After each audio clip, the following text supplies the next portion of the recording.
ஆனா உனக்கு கதை வரைக்கும் இல்ல கண்ணாடி போய் ஆசைக்கு தொட்டுக்கோ போ. வாமா போலாம். யார் அது? நான் கதவு மூட்டணும்னு நினைக்கும் போதெல்லாம் கதவு தட்டுறது. கையை விடு. ஏமா நீ எதுக்கு இப்ப கை ஒத்துற? இங்க பாரு, இன்னைக்கு யார் வந்தாலும் சரி என்ன பண்ணாலும் சரி உன் கையை நான் விடவே மாட்டேன். வா போலாம்.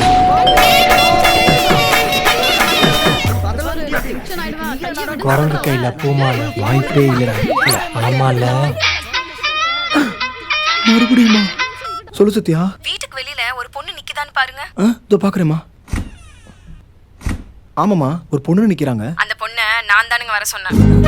எதுக்குமா? வீடு இருக்கிற நிலைமை பார்த்தா எப்படி நீங்க சுத்தம் பண்ண மாட்டீங்க. நீங்க கதவை திறந்துடுங்க, எல்லாம் அவ பாத்துப்பா. மா, வீடு கிளீனா தானமா இருக்கு, வேணா நான் கிளீன் பண்ணிக்கிறேன். எதுக்குமா வேலைக்காரிலாம்? இல்ல உங்க லட்சணத்தை தான் நான் வீடியோ கால்ல பார்த்தேன் இல்லங்களா. நீங்க முதல்ல கதவை திறந்துடுங்க.